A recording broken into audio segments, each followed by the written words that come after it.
नमस्कार, स्वागत है आपका। आपके साथ मैं हूं रवि ठाकुर और आप देख रहे हैं न्यूज स्टेट इन्वेस्टिगेशन। छत्तीसगढ़ से एक चौंकाने वाला मामला सामने आया है। यहां के बलौदा बाजार में एक कारोबारी के घर जांच एजेंसियों का छापा पड़ा। मामला लोन घोटाले से जुड़ा बताया जा रहा है। इस मामले के सामने आने के बाद हमारी इन्वेस्टिगेशन टीम ने ग्राउंड पे उतरकर पड़ताल की तो चौंकाने वाला सच सामने आया।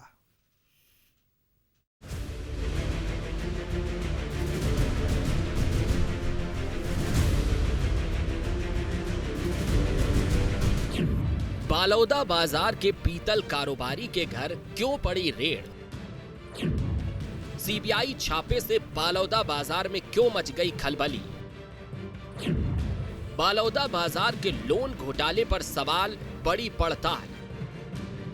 छत्तीसगढ़ के बालौदा बाजार जिले में कारोबारी राजकुमार सराफ के बेटों के घर सीबीआई और आईटी की छापेमारी के बाद हड़कंप मच गया है। 25 और 26 जुलाई को करीब 24 घंटे तक चली छापेमारी के बाद तमाम तरह के सवाल उठ रहे हैं। लोगों की जुबान पर कई सवाल हैं। लोग छापेमारी के पीछे की वजह जानना चाहते हैं। शुरुआत में लोग इसे ईडी का एक्शन मान रहे थे, लेकिन चंद घंटों में ये साफ हो गया कि ये रेड सीबीआई की तरफ से मारी गई है। आयकर विभाग की टीम ने भी इस मामले में दबिश देकर कुछ दस्तावेज अपने कब्जे में लिए हैं। सीबीआई और इनकम टैक्स की छापेमारी की जानकारी मिलने के बाद हमारी इन्वेस्टिगेशन टीम ने ग्राउंड पर उतरकर इस मामले से जुड़ी पड़ताल करने की ठानी, ताकि हम ये समझ सकें कि मामला क्या है और क्या किसी बड़े घोटाले के खुलासे के बाद ये छापेमारी की जा रही है। इन सवालों का जवाब जानने के लिए हमारी इन्वेस्टिगेशन टीम ग्राउंड पर उतरी और हमने अपनी पड़ताल शुरू की। बलौदा बाजार जिले में सीबीआई और इनकम टैक्स विभाग ने बड़ा एक्शन लिया है। इस पूरी छापेमार कार्रवाई में क्या क्या खुलासा हुआ है, आज हम इसकी पड़ताल करेंगे। ग्राउंड पर उतरकर पहले हमने ये जाना समझा कि पूरा मामला क्या है और क्या आरोप लगाए जा रहे हैं। हमने जब इस छापेमारी से जुड़ी जानकारी निकाली तो सामने आया कि 25 जुलाई को राजकुमार सराफ के बेटों के घर सीबीआई आईटी की टीम का छापा पड़ा। राजकुमार सराफ के बेटों के घर जांच एजेंसियों ने अचानक दबिश दी। छापेमारी के दौरान अधिकारियों ने घर के हर कमरे की बारीकी से जांच की। कई दस्तावेज खंगाले गए, जिसमें डायरी, बैंक खातों का विवरण था। संपत्ति से जुड़े कागजात और अन्य जरूरी रिकॉर्ड की भी जांच की गई। परिवार के सदस्यों और कारोबार से जुड़े लोगों से पूछताछ की गई। बताया जा रहा है जिस घर में छापेमारी की गई वो कारोबारी राजकुमार सराफ के बेटे राघवेंद्र सराफ और रूपेश सराफ का है। दोनों शराब और जमीन कारोबारी हैं। उनकी पीतल की फैक्ट्री भी है। बालौदा बाजार से देश विदेश में उनका कारोबार चलता है। हमने जब कारोबारी राजकुमार सराफ के घर हुई छापेमारी से जुड़ी एफआईआर को देखा तो उसमें साफ साफ जांच एजेंसियों के तौर पर सीबीआई लिखा हुआ था। इसे साफ था कि केस सीबीआई के हाथ में है और छापा भी सीबीआई की ओर से मारा गया है। हमने जब छापेमारी से जुड़ी जानकारी निकाली तो सामने आया कि सीबीआई की एफआईआर में एक लोन घोटाले का जिक्र है और उसमें कारोबारी का भी नाम दर्ज है। सीबीआई की ओर से एक कंपनी और उससे जुड़े कई लोगों पर एफआईआर दर्ज की गई है। 25 जुलाई की रात को सीबीआई ने तमाम दस्तावेजों और वित्तीय रिकॉर्ड की जांच की। 26 जुलाई की सुबह इनकम टैक्स की टीम ने मौके पर पहुंचकर जांच पड़ताल की। ईडी और आईटी दोनों जांच एजेंसियों की ओर से संयुक्त कार्रवाई की गई। छत्तीसगढ़ के बलौदा बाजार में हाल ही में एक बड़ी छापेमार कार्रवाई को अंजाम दिया गया है। दरअसल ये छापेमार कार्रवाई बलौदा बाजार के सराफा व्यापारी राजकुमार सराफ के यहाँ हुई है। इस पूरी कार्रवाई को शुरुआती में तो कहा जा रहा था कि ये ईडी की रेड है, लेकिन जब इस पूरी रेड की कार्रवाई के बाद एफआईआर की जानकारी निकलकर सामने आई तो उसमें स्पष्ट हुआ कि ये कार्रवाई सीबीआई ने की थी। सीबीआई ने इस कार्रवाई को अंजाम क्यों दिया, उसके पीछे कारण था यूनियन बैंक के अधिकारियों द्वारा की गई एक शिकायत। दरअसल यूनियन बैंक ने शिकायत की थी कि राजकुमार सराफ और धमतरी की एक कैपेक्स प्राइवेट कंपनी के माध्यम से लोन में गड़बड़ी की गई है। सीबीआई ने जांच में ये पाया है कि राजकुमार सराफ, उनके द्वारा संचालित कुछ कंपनियां और उनके सहयोगियों के द्वारा संचालित कुछ कंपनियों ने लोन घोटाला किया है। कुल मिलाकर एक लोन लेकर दूसरा लोन चुकाने की कोशिश की गई है। ये पूरी गड़बड़ी में अब तक बैंक के माध्यम से जो जानकारी निकल कर आई है उसमें करीब 11 करोड़ 38 लाख रुपए का नुकसान बैंक को यानी यूनियन बैंक को पहुंचाया गया है। पड़ताल के दौरान जब हमने कारोबारी राजकुमार सराफ से जुड़ी जानकारी निकाली तो सामने आया कि राजकुमार सराफ बलौदा बाजार के जाने माने कारोबारी हैं। उनके कई बिजनेस चल रहे हैं। राजकुमार के बेटे राघवेंद्र सराफ और रूपेश सराफ कारोबार चला रहे हैं। इन दोनों से कई जानी मानी कंपनियों के लोग जुड़े हुए हैं। लोन घोटाले में दोनों बेटों पर घालमेल और धांधली का आरोप है, इसीलिए दोनों बेटों के घर जांच एजेंसियों ने छापा मारा। अधिकारियों को बड़े पैमाने पर वित्तीय अनियमितताओं की शिकायतें मिली, जिसके चलते ये कार्रवाई की जा रही है। ये कार्रवाई शनिवार को शुरू हुई थी, रविवार तक चली। पहले सीबीआई ने इस पूरे छापेमार कार्रवाई को अंजाम दिया और उसके बाद इनकम टैक्स विभाग ने वहीं पर छापा मारा। इनकम टैक्स विभाग की छापेमार कार्रवाई में भी कई तरह के खुलासे हुए हैं। कहा यह गया है कि राजकुमार सराफ और उनकी कंपनियों से जुड़े हुए डायरेक्टर और उनकी सहयोगी फर्मों के लोगों ने बैंक को एक बड़ा नुकसान पहुंचाया है। बैंक को नुकसान पहुंचाने का जो तरीका है वो पूरी तरीके से अवैधानिक है, इसीलिए इस पूरी बड़ी छापेमार कार्रवाई को अंजाम दिया गया है। सीबीआई और इनकम टैक्स विभाग की छापेमार कार्रवाई में ये साफ हुआ है कि बैंक को नुकसान पहुंचाने के लिए जो बैंक से लोन लिया गया था उसको खरीद बिक्री के बजाय अपनी ही सहयोगी कंपनियों को खाते में सीधे तौर पर ट्रांसफ़र कर दिए गए। कुल मिलाकर जो मंशा थी वो पहले से गड़बड़ी करने की थी। फिलहाल इस पूरे मामले में जांच चल रही है। इस छापेमारी के बाद जांच एजेंसियों ने तो साफ नहीं किया कि कारोबारी के घर क्या क्या मिला, लेकिन लोगों की जुबान पर एक सवाल ये जरूर है कि आखिर मामला है क्या और छापेमारी के पीछे की वजह क्या है। इसके बारे में जब हमारी इन्वेस्टिगेशन टीम ने जानकारी निकाली तो सामने आया कि मामला 11 करोड़ 50 लाख से ज्यादा के बैंक घोटाले से जुड़ा हुआ बताया जा रहा है। यूनियन बैंक ऑफ इंडिया की शिकायत पर सीबीआई ने इस मामले में एफआईआर दर्ज की है। केपेक्स प्राइवेट लिमिटेड उसके डायरेक्टरों के खिलाफ शिकायत दर्ज की गई है। गारंटर, अज्ञात बैंक अधिकारियों, अन्य आरोपियों का भी एफआईआर में जिक्र किया गया है। आरोपियों ने आपसी मिलीभगत से बैंक को धोखा देकर कैश क्रेडिट की लिमिट बढ़वाई। बैंक लोन से ली गई राशि का नियमों के विरुद्ध गलत तरीके से इस्तेमाल किया गया। सामान्य भाषा में कहा जा रहा है कि कैश क्रेडिट से पैकिंग क्रेडिट चुकाने का आरोप है। पैकिंग क्रेडिट के बारे में हमने जानकारी निकाली तो पता चला कि पैकिंग क्रेडिट बैंकों की ओर से एक्सपोर्टर को दिए जाने वाला लोन होता है। ये लोन बहुत कम समय के लिए एक्सपोर्ट किए जाने वाले माल को लेकर दिया जाता है। इस लोन का उपयोग कच्चे माल की खरीद, माल की पैकेजिंग के लिए किया जाता है। कारोबारियों को दिए जाने वाला विशेष लोन को प्री शिपमेंट फाइनेंस भी कहा जाता है। सर देखिए, जब बैंक लोन देती है तो कई प्रकार के लोन्स देती है। उसमें एक रहता है वर्किंग कैपिटल के लिए, और अगर आप एक्सपोर्ट का काम कर रहे रहते हैं तो उसमें बैंक पैकिंग क्रेडिट और लेटर ऑफ क्रेडिट दो चीज़ देती है। जैसा आपने पूछा पैकिंग क्रेडिट जनरली एक्सपोर्टर्स को दिया जाता है। और जैसे अगर आपको कोई माल का ऑर्डर मिला है, मान लीजिए किसी भी दूसरी कंट्री से, तो आप उसको तैयार करते हैं, रॉ मटेरियल खरीदेंगे, तैयार करेंगे, फिनिश गुड्स बनाएंगे और शिपमेंट करेंगे।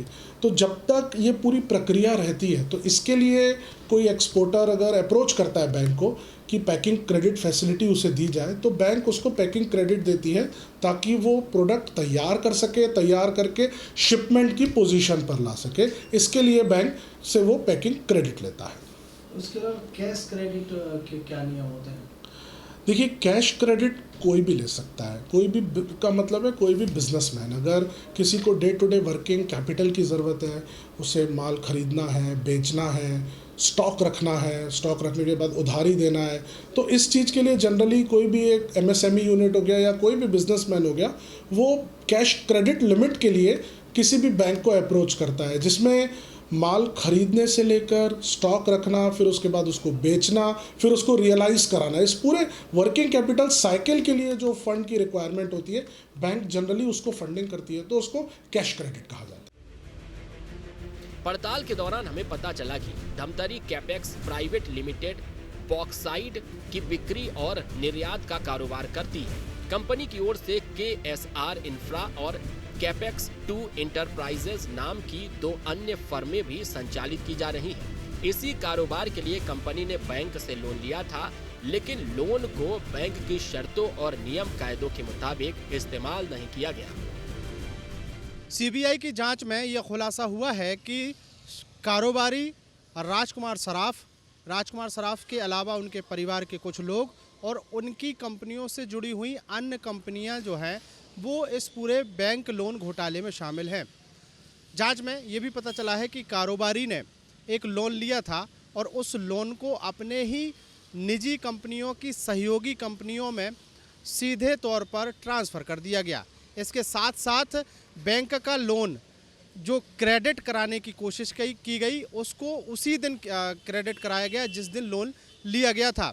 आरोप ये है कि राजकुमार सराफ और उससे जुड़ी हुई कंपनियों के जो लोग हैं या फाउंडर हैं या गारंटर हैं, उन्होंने इस पूरे फ्रॉड में राजकुमार सराफ का साथ दिया है।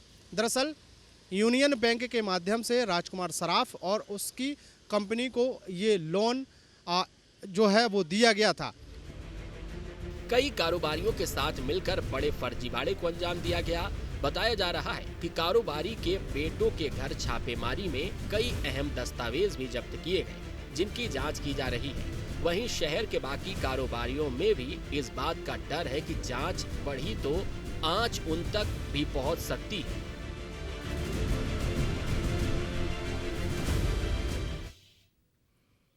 शराब और पीतल कारोबारियों के घर पर छापेमारी के बाद जांच एजेंसियां कई दस्तावेज अपने साथ लेकर गई। सवालों के घेरे में Dhamtari capex private limited company है। हमारी इन्वेस्टिगेशन टीम ने इस कंपनी और कारोबारी के बीच कनेक्शन खंगाला और लोन घोटाले का सच निकाला और बड़े खुलासे हुए।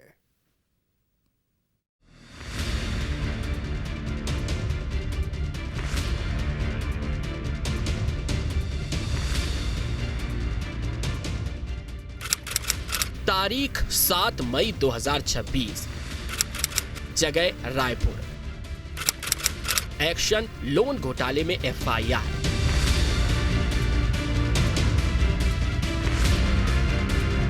बालोदा बाजार के बैंक लोन घोटाले में बड़े एक्शन की शुरुआत होती है 7 मई 2026 से, जब रायपुर में सीबीआई के ऑफिस में union bank of India regional office Raipur के डिप्टी जनरल मैनेजर और रीजनल हेड रणधीर कुमार शिकायत दर्ज कराते हैं। शिकायत में कहा गया कि धमतरी की कोपेक्स प्राइवेट लिमिटेड कंपनी और उनके जिम्मेदार लोगों ने बैंक से मिली क्रेडिट सुविधा का दुरुपयोग कर धोखाधड़ी की।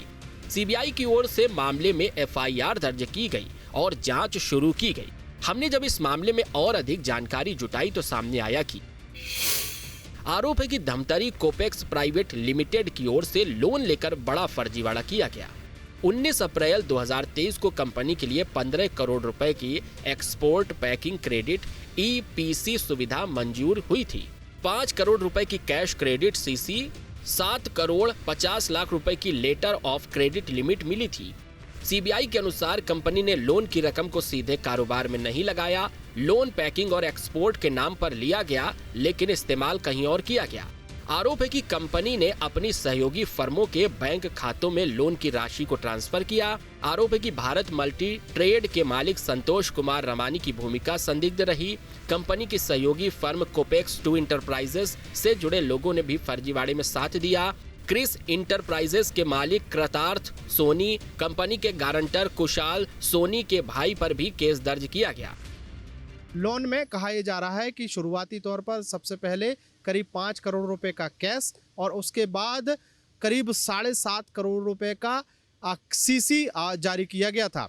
इसीलिए ये लंबे समय तक उस लोन की रकम के माध्यम से ही बैंक को चूना लगाते रहे। हालांकि बैंक के पास कुछ रकम वापस आई, लेकिन वो रकम वही थी जो बैंक ने अपनी तरफ से राजकुमार सराफ और उनकी कंपनियों को दी थी। ऐसे में लोन लेकर लोन चुकाने का पूरी गड़बड़ी का मामला बैंक के सामने आया। इस पूरे मामले में यूनियन बैंक के प्रदेश स्तर के एक पदाधिकारी ने इस पूरे मामले की शिकायत की थी और उसी शिकायत के आधार पर सीबीआई ने छापेमार कार्रवाई को अंजाम दिया था। सीबीआई की ओर से धमतरी कोपेक्स प्राइवेट लिमिटेड, उसके डायरेक्टरों, गारंटर, अज्ञात बैंक अधिकारियों और अन्य लोगों के खिलाफ एफआईआर दर्ज की गई है और जांच की जा रही है। इस मामले में वित्तीय लेन देन से जुड़ी जानकारी जुटाई जा रही है। आय से अधिक संपत्ति का केस आयकर विभाग की टीम देख रही है। हमने जब ये पता लगाया कि आरोपियों ने फर्जीवाड़े का सिस्टम कैसे सेट किया और बैंक को नुकसान आखिर कैसे पहुंचाया गया, इसके बारे में जानकारी निकालने पर हमें पता चला कि आरोप है कि कंपनी ने कैश क्रेडिट खाते से निकाली गई रकम को अपनी फर्मों के खाते में भेजा। अलग अलग फर्मों के जरिए ट्रांजैक्शन कर पैसा पैकिंग क्रेडिट खाते में जमा कराया। कंपनी की ओर से दिखाया गया कि पैकिंग क्रेडिट का भुगतान किया जा चुका है। बैंकों के अनुसार कंपनी समय पर दिया गया लोन नहीं चुका सकी तो ये धांधली की गई। 12 अक्टूबर 2024 को लोन खाता एनपीए यानी नॉन परफॉर्मिंग एसेट घोषित कर दिया गया। 31 जनवरी 2026 तक बैंक का 11 करोड़ 38 लाख रुपए का बकाया कंपनी पर था। कंपनी ने बैंक के बकाया पैसे का भुगतान नहीं किया और न ही बैंक को कोई जवाब दिया। इसके बाद बैंक की शिकायत पर आरोपियों पर केस दर्ज किया गया। सीबीआई की जांच में इस बैंक लोन घोटाले को लेकर कई खुलासे भी हुए हैं। शुरुआती जांच में बैंक के साथ धोखाधड़ी, आपराधिक साजिश का खुलासा हुआ। लोन राशि के दुरुपयोग के पर्याप्त सबूत भी जांच के दौरान मिले। मामले में सभी वित्तीय लेन देन, संबंधित कंपनियों की संदिग्ध भूमिका सामने आई। बैंक अधिकारियों और अन्य संदिग्धों की भूमिका की जांच की जा रही है। राजकुमार सराफ यानी बलौदा बाजार के कारोबारी राजकुमार सराफ और उनसे जुड़े हुए लोग धमतरी की कैपेक्स प्राइवेट लिमिटेड कंपनी को संचालित करते हैं। ये कंपनी बॉक्साइट की खरीदी और निर्यात का काम करती है। इस कंपनी के साथ उनकी कुछ सहयोगी कंपनियां हैं और बताया गया है कि आपसी मिली भगत से तमाम कंपनियों ने ये लोन अप्लाई किया था। यूनियन बैंक की तरफ से करीब 15 करोड़ रुपए का लोन सैंक्शन भी हुआ था और उसके बाद अलग अलग तरीक़ों से ये लोन कंपनियों के माध्यम से पहुंचना था, कंपनी के पास पहुंचना था और कंपनी के पास ये लोन पहुंचा भी। लेकिन ये गड़बड़ी तब सामने आई जब कैश क्रेडिट से लेकर इसको पैकिंग क्रेडिट तक पहुंचाया गया। मतलब साफ तौर पर कहा जा सकता है कि ये ऐसा दिखाया गया कि जिस दिन लोन लिया गया उसको कारोबार में न खर्च करके कारोबारियों ने अपने अपने फर्म के अलग अलग खातों में उसको डिस्ट्रीब्यूट किया। डिस्ट्रीब्यूट करने के बाद उस खाते को पैकिंग क्रेडिट में उस खाते की राशि पैकिंग क्रेडिट में जमा कराई गई। मतलब ये दिखाया गया कि अलग अलग फर्म के माध्यम से जो लोन की राशि है उसको वापस भरा भी जा रहा है, लेकिन ये राशि बैंक तक नहीं पहुंची। सीबीआई ने खुलासा किया कि सीसी खाते से 26 मार्च 2024 को 91 लाख रुपए राधे कृष्णा इंटरप्राइजेस को भेजे गए। कुछ घंटों में ही पैकिंग क्रेडिट खाते में 91 लाख रुपए कंपनी की ओर से जमा करा दिए गए। 27 मार्च 2024 को कंपनी ने दूसरी फर्म में 1 करोड़ 63 लाख रुपए ट्रांसफर किए थे। कुछ ही घंटों में ही पैकिंग क्रेडिट खाते में फिर 1 करोड़ 63 लाख रुपए जमा करा दिए गए। 28 मार्च 2024 को तीसरी फर्म को 1 करोड़ 97 लाख रुपए भेजे गए। एक बार फिर 1 करोड़ 97 लाख रुपए पैकिंग क्रेडिट खाते में जमा करा दिए गए। सीबीआई का आरोप है कि इस तरह करीब 4 करोड़ 51 लाख रुपए घुमा फिरा कर इस खाते से उस खाते में जमा कराए जाते रहे और पैकिंग क्रेडिट खाते में पूरा भुगतान करा दिया गया। बैंक के अनुसार कंपनी समय पर लोन नहीं चुका सकी तो उसने इस तरह का फर्जीवाड़ा किया। अब बैंक की ओर से बताया गया है कि धमतरी की कंपनी की ओर से 11 करोड़ 38 लाख रुपए का घोटाला किया गया। पड़ताल के दौरान जब हमने बलौदा बाजार के कारोबारी का कनेक्शन निकाला तो सामने आया कि वो भी धमतरी के कंपनी से जुड़े हुए हैं। ऐसे में उन पर भी घोटाले में शामिल होने का आरोप है। इसीलिए सीबीआई इस घोटाले से जुड़े आरोपियों का सच निकाल रही है और एक एक कड़ी को जोड़कर देख रही है। धमतरी की प्राइवेट कैपेक्स कंपनी के मामले में बैंक लगातार नज़र बनाए हुए था। बैंक को जब समझ में आया कि ये लोन के नाम पर या लोन की राशि को गलत तरीके से इस्तेमाल किया जा रहा है, 2024 में कंपनी का अकाउंट नॉन परफॉर्मेंस हुआ। इसके बाद बैंक ने कोशिश की कि ये राशि वापस आए और कंपनी के लोगों से बातचीत भी की गई, लेकिन कंपनी के लोग उस पैसे को वापस करने के मूड में नहीं लगे, जिसके बाद 7 मई 2026 को बैंक के पदाधिकारियों ने इस पूरे मामले की शिकायत जांच एजेंसियों तक पहुंचाई। जांच एजेंसियों ने जब छापेमार कार्रवाई को अंजाम दिया तो शुरुआती तौर पर तो माना जा रहा था कि राजकुमार सराफ के यहाँ ईडी का छापा पड़ा है, लेकिन गतिविधियां जब हलचल तेज होती हुई दिखाई दी उसके बाद धीरे धीरे जानकारी मिली कि ये सीबीआई की छापेमार कार्रवाई है। सीबीआई की छापेमार कार्रवाई के बाद तत्काल प्रभाव से आईटी को बुलाया गया। राजकुमार सराफ जो कारोबारी हैं उनके घर पर करीब 12 से 13 घंटे तक पूछताछ का सिलसिला चला। इस पूरे छापेमार कार्रवाई में कई दस्तावेज बरामद किए गए हैं और उन दस्तावेजों के आधार पर अब आगे की जांच की जा रही है। माना यह जा रहा है कि 15 करोड़ रुपए में से करीब 11 करोड़ रुपए 38 लाख यानी 11 करोड़ 38 लाख रुपए का पूरा नुकसान बैंक को पहुंचाया गया है। हालांकि सीबीआई ने जब इस पूरे मामले में एंट्री ली है तो माना यह जा रहा है कि कारोबारी से जुड़ी हुई अन्य कंपनियां और धमतरी की जितनी भी कंपनियां हैं जो सब्स्टिट्यूट कंपनियां बनाई गई थी उनको अलग अलग तरीक़ों से जो रकम पहुंचाई गई थी उसकी वसूली की जाएगी। हालांकि इस पूरे मामले में अभी अंतिम फैसला नहीं आया है और सीबीआई और आईटी की जांच के बाद माना यह जा रहा है कि आने वाले समय में और कोई बड़ा खुलासा हो सकता है। बताया जा रहा है इस घोटाले में कई और लोगों की भूमिका भी सामने आ सकती है। हालांकि जांच जारी है और जांच के बाद देखना होगा क्या नया खुलासा होता है। देखिए, कोई भी हम लोन लेते हैं तो बैंक को सारी चीज़ें बताते हैं कि हमें किस पर्पस के लिए लोन चाहिए, उसका एंड यूज़ क्या होगा। क्योंकि बैंक इंडिया में कॉन्सेप्ट ये है कि जैसे अगर आप एक मकान भी खरीदते हैं तो बैंक जो है जिससे आप मकान खरीद रहे हैं उसको पेमेंट करती है। मॉर्गेज लोन होता है जिसमें डायरेक्ट आपको पेमेंट होती है। कार खरीदते हैं तो पेमेंट कार जो सेलर है उसको जाती है। इस तरीके से हर लोन के ना पैरामीटर्स अलग हैं। तो अब उन्होंने क्या बैंक को बोला है, किधर उनको फंड यूज़ करना था, क्या चीज़ें, ये तो पूरे पेपर्स देखने के बाद ही समझ में आएगा। लेकिन अगर जैसा कि बातें आ रही है कि सिस्टर कंसर्न्स या अपनी कुछ पार्टीज़ को उन्होंने पेमेंट की है तो ये तो चेक करना पड़ेगा कि उन्होंने क्या बैंक को बताया था कि हम उनसे लेंगे या हम उनको पेमेंट कर सकते हैं। क्योंकि कई बार रहता है कि अगर हम अपने रिलेटेड पार्टीज़ को या किसी को पेमेंट करते हैं और हम अगर सारी चीज़ें अप्रोच करते हैं और विद जेन्युइन डॉक्यूमेंट्स देते हैं तो बैंक उसको फंडिंग करती है। लेकिन अगर कुछ चीज़ हिडन है कि उन्होंने ठीक तरीके से नहीं बताई या बैंक ने उनको मना किया होगा या जनरल डायरेक्शंस में नो था और अगर उन्होंने वो चीज़ की है तो डेफिनेटली ये तो जांच का विषय है। न्यूज स्टेट अभी इन आरोपों की पुष्टि नहीं करता है, लेकिन जांच एजेंसियों को जो फैक्ट मिले हैं उसके हिसाब से कई लोगों की भूमिका संदिग्ध है। अब तक के लगाए जा रहे आरोपों में कितनी सच्चाई है ये अदालत की चौखट पर ही तय होगा। रायपुर से अंकुश शर्मा के साथ टीम न्यूज स्टेट।